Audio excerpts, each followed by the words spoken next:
is Hannah and welcome to my Sumi Ink Painting class.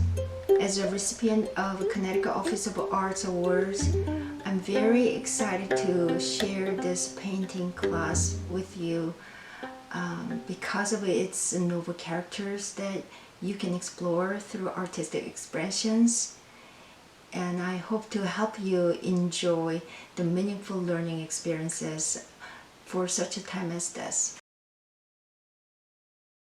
In this segment, I'm going to show you the supplies that you need for this class, and once you are ready to start, I will deliver each virtual session to your home one at a time so that you can learn at your own pace and move on to the next step whenever you complete your assignment in each session. I know what you're thinking. Don't worry, you don't need to be perfect, especially in this class, because you won't be. However, the more you practice, the better and the easier for you to learn the next steps, and eventually you will do great. So let's get started.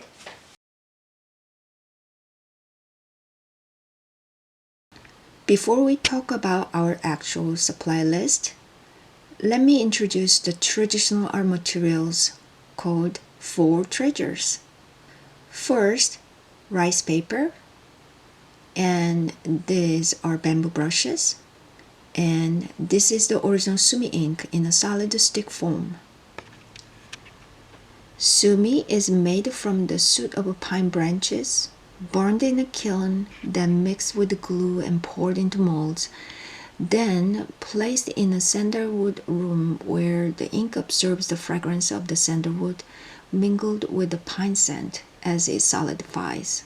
In order to produce the ink, there should be a companion for this ink stick called the ink stone. This is my ink stone. It's very heavy. Some high quality ink stones are made of jade, so now you know why these are called the treasures. Inkstone has a flat surface and a shallow well at one end, a sloping surface to serve as a reservoir for the liquefied ink. Let me show you how to make ink using these two. Holding the ink stick upright, dip it into water and bring up some water to the flat surface. Then begin to rub the ink stick on the flat surface slowly and smoothly in a circular motion. You will start seeing the dark ink being produced very soon, but this grinding process takes up to half an hour until the proper ink density is finally produced, so we don't really use them anymore in modern days. However, this process was considered as a necessary preparation of the mind of the painter for his task, which allowed him to get his moves firmly in mind before starting to paint. This is a ready-to-use liquid Sumi ink. I recommend Yastomo brand, especially the ones with a small cap. It helps you control the amount of ink onto your plate. This ink contains intense dark value to be diluted with water when you use it, so you need only a few drops at a time. Also, a smaller bottle should be fine for your use. Next, the rice paper. Although there are many kinds of rice paper, as you can see from the link I sent you, not all of them are suitable for Sumi painting.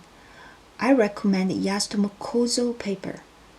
This paper is thick and strong enough for you to explore different kinds of wet and dry techniques and shows the effects very well. Please make sure the one with 11 inch in width. Before the next class meeting, I want you to pre-cut the paper in advance, about 15 inches in length. To make the paper flat, I will roll the pre-cut sheets backward and have clips on both ends and leave it for a few days. You may also use some weights on each corner of the paper when you work on it. Also, since we are going to use a pad of newsprint for practice, I suggest you tear off the cardboard piece in the back of the pad and use it as a placemat under your paper to prevent it from being torn when it's wet on work in progress. Good quality brushes are soft, pointed when it's wet, and have great resilience. Although I suggest a few brush sets on the list, unfortunately, we can't really tell the quality until we actually try them. My brushes are from South Korea and cost me about $20 to $30 per brush, so you can't expect great quality from those a few dollar brush set, but should be good enough for beginners practice. When you use brand new brushes, the cap on the bristles are not meant to be reused, so throw them away. The brushes should be dried in the open air. Please note that the bristles are protected by a thin coat of starch, so before using the brushes, soak them in warm water for about half an hour to remove the starch first, then they should be ready to use. For the palette, we will use white hefty styrofoam plates. If possible, please find the ones with the compartments. It would be really nice if we use porcelain palettes, but they are quite expensive and we don't really need them. Also, you can tell the intensity of ink in various grades much easier in this large plate. So, the hefty plates may work better for now. Okay, I showed all the supplies that we needed to start the class. So, you can go ahead, order online or go to the store, pick up your materials, and just let me know when you're ready, and so that we can start together. I look forward to hearing from you.